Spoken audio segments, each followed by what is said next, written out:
اللہ ہی اللہ کیا کرو، دکھ نہ کسی کو دیا کرو، جو دنیا کا مالک ہے نام اسی کا لیا۔ السلام علیکم ورحمۃ اللہ وبرکاتہ۔ آئی ناظرین، بڑی خبر اس وقت آ رہی ہے کہ گجرات پولیس کو 14 دنوں کی سزا کورٹ نے سنائی۔ جی ہاں، بڑی خوشی کی خبر ہے۔ آپ جانتے ہیں کہ ملک کے کئی علاقوں میں پولیس والے اپنی لاٹھی، اپنے ڈنڈوں کا ناجائز اور ناپاک غلط استعمال کرتے ہیں، اپنی طاقت، اپنے پاور کا آتنک کے ساتھ استعمال کرتے ہیں، اور خاص طور سے اس وقت جب مسلمان سامنے ہو۔ گجرات میں ایک ایسا ہی واقعہ ہوا تھا کہ کچھ مسلم نوجوانوں کو کھمبے سے باندھ کر پولیس والوں نے بالکل آتنکوادیوں کی طرح پیٹا تھا۔ یعنی اس وقت آتنکوادی پولیس والے نظر آ رہے تھے جو بری طریقے سے باقاعدہ کھمبے سے باندھ کر مسلمان نوجوانوں کو پیٹ رہے تھے۔ یہ معاملہ الحمدللہ کورٹ میں گیا اور سپریم کورٹ نے گجرات پولیس سے پوچھا کہ کھمبے سے باندھ کر مارنے کا حق آپ کو کس نے دیا؟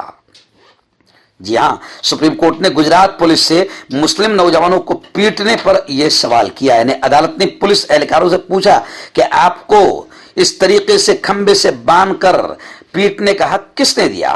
جسٹس بی آر گوگوئی اور جسٹس سندیپ مہتا کی بینچ نے سماعت کے دوران کہا کہ گجرات ہائی کورٹ نے آپ کو 14 دن کی سزا سنائی ہے، ذرا آپ تھوڑا سا اس سزا کا مزہ لیجئے۔ حالانکہ عدالت نے اگلی سماعت تک سزا پر روک لگا دی ہے۔ فی الحال آئندہ سماعت کی تاریخ نہیں بتائی ہے، لیکن اس جملے سے، سپریم کورٹ کے اس جملے سے یہ تو پتا چل رہا ہے کہ پولیس والے مجرم ہیں اور گجرات ہائی کورٹ نے ان کو 14 دن کی سزا سنائی ہے۔ جی ہاں، انصاف بھلے ہی دیر سے ہوا لیکن ہوتا ہے۔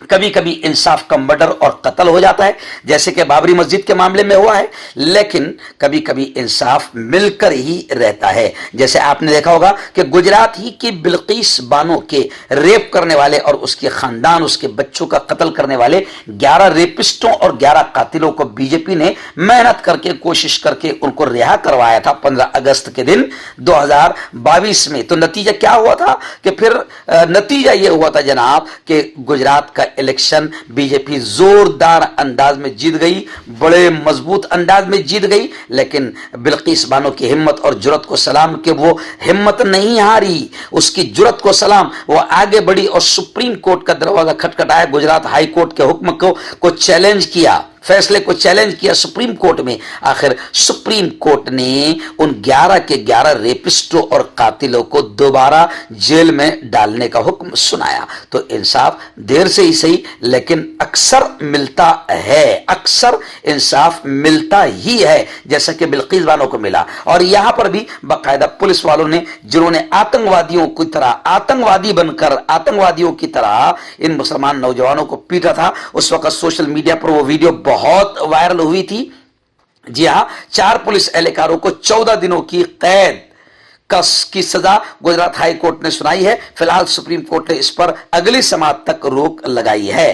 یہ واقعہ ہے اکتوبر 2022 کا کہ گربا کے پروگرام میں مسلم طبقے کے لوگوں کے پتھراؤ کے بعد پولیس نے یہ کارروائی کی تھی۔ تو خیر، پولیس والوں کے خلاف بھی باقاعدہ کارروائی کی جانی چاہیے۔ ہمارے لوگ کیا کرتے ہیں کہ اگر پولیس نے ظلم و ستم کیا، زیادتی کی، تو ہمارے لوگ ڈر جاتے ہیں، پیچھے ہٹ جاتے ہیں۔ ہمارے لوگوں کو بھی باقاعدہ پولیس کے اتیاچار اور پولیس کے ظلم کے خلاف جمہوری طریقے سے، قانونی طریقے سے، پرامن طریقے سے پولیس کے خلاف بھی مقدمات درج کروانے چاہیے۔ جیسے اسرائیل کے خلاف عالمی جنگ میں جنوبی افریقہ نے کیس درج کروایا، ایسے ہی ڈرنے کی ضرورت نہیں ہے۔ آپ ماحول کو خراب نہ کریں، لیکن جمہوری قانونی طریقے سے اگر پولیس بھی آپ پر ناجائز اپنی طاقت کا استعمال کرتی ہے تو آپ پولیس کے خلاف بھی مقدمات درج کروائیں، عدالتوں کا دروازہ کھٹکھٹائیں۔